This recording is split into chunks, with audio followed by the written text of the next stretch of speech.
Shalom semuanya, senang sekali berjumpa di dalam video kita kali ini.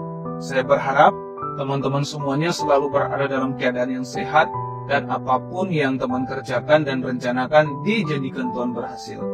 Puji Tuhan. Nah, di video kali ini saya mau share tentang semangat melayani Tuhan. Nah, biarlah kita sebagai orang yang percaya, yang mengasihi Tuhan dengan sepenuh hati, dengan segenap hati kita melayani Tuhan, melakukan pekerjaan Tuhan dengan penuh semangat. Baik, sebagai dasar Alkitabnya saya ambil di dalam Roma 12 ayat yang ke-11. Demikian firman Tuhan. Janganlah hendaknya kerajinan kendor, biarlah rohmu menyala-nyala dan layanilah Tuhan. Teman-teman semuanya, orang yang mengasihi Tuhan dengan segenap hati pasti akan mencintai pekerjaan Tuhan dan dia terlibat dalam pelayanan. Biasanya dalam memulai suatu pekerjaan, kita memiliki semangat yang sangat tinggi. Kita rajin, kita tidak mengenal lelah, kita punya respon yang sangat cepat dalam bekerja, kita gerak cepat, semuanya yang kita lakukan serba cepat. Supaya kita kelihatan hebat, supaya bos lihat kita benar-benar sungguh-sungguh bekerja. Biasanya seperti itu. Tetapi ketika kita sudah masuk dalam pertengahan, biasanya muncul kemalasan, patah semangat, loyo, bahkan kebosanan.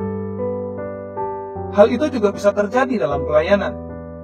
Seorang pelayan bisa saja mengalami kebosanan, kejenuhan, kemalasan, patah semangat, bahkan membaca firman dan doa pribadi kepada Tuhan pun jarang.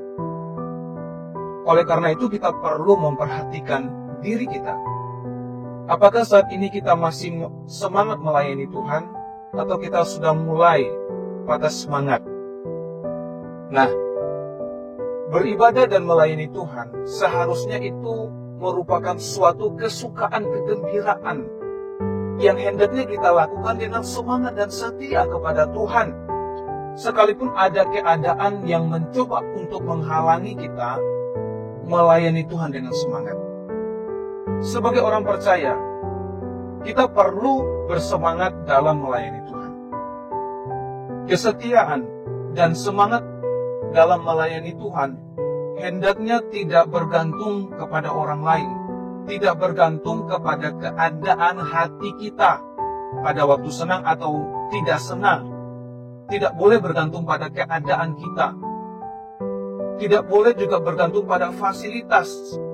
Kalau tidak punya ini, tidak punya itu, tidak mau melayani Tuhan, itu tidak boleh, tidak baik. Nah, jika dalam melayani Tuhan kita patah semangat, kita tidak bergairah, jenuh, bosan, maka ada yang salah dalam diri kita. Jika dalam melayani Tuhan kita menggantungkan atau kita bergantung kepada orang lain atau keadaan, maka ada yang salah dalam diri kita. Ada sebuah konsep yang salah dalam pelayanan. Kesalahan itu biasanya adalah kita kehilangan fokus utama dalam melayani Tuhan. Kristus tidak lagi menjadi pusat atau tujuan atau fokus kita dalam melayani Tuhan. Kita memiliki agenda-agenda yang lain dalam melayani Tuhan.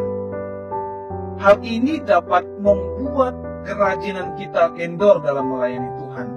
Adanya agenda-agenda tertentu, tujuan-tujuan tertentu dalam melayani Tuhan, maka akan membuat pelayanan kita menjadi berantakan dan kita nggak menjadi berkat. Kita melayani secara daging. Nah, agenda-agenda tersebut biasanya adalah kita mencari nama baik, supaya kita terkenal, supaya kita mendapatkan nama baik, supaya kita mendapatkan uang dalam pelayanan. Nah, ini tidak baik bagi seorang pelayan Tuhan. Melayani Tuhan bukan untuk mencari hal-hal seperti nama baik, mencari ketenaran, supaya banyak diundang untuk melayani Tuhan, mungkin berkhotbah, melayani mungkin juga worship leader, bermain musik dan sebagainya. Saya berharap kita yang mengasihi Tuhan, kita tidak memiliki agenda-agenda tertentu dalam melayani Tuhan. Melainkan ketika kita melayani Tuhan, kita melayani Tuhan dengan sepenuh hati untuk mempermuliakan nama Tuhan. Biarlah Yesus yang terlihat di dalam pelayanan kita.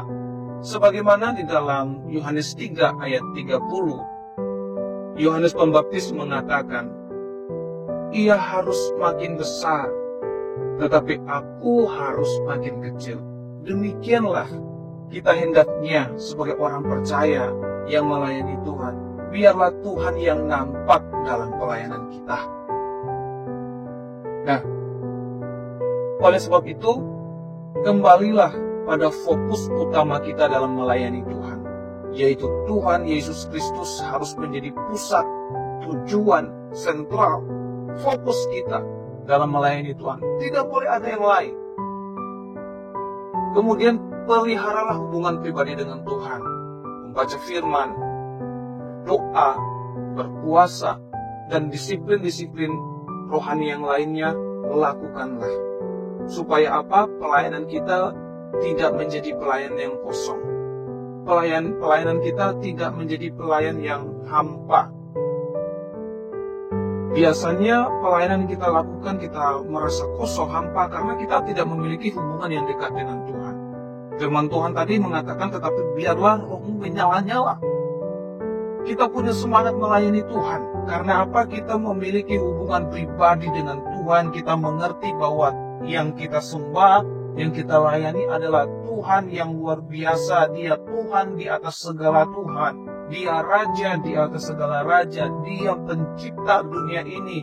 Dia memberikan kita kehidupan. Dia pemilik kehidupan ini. Segala sesuatunya berada dalam genggamannya. Nah, oleh sebab itu, mari kita layani Tuhan dengan penuh semangat. Tunjukkan bahwa ketika kita melayani Tuhan itu, kita sungguh-sungguh dalam melayani Tuhan.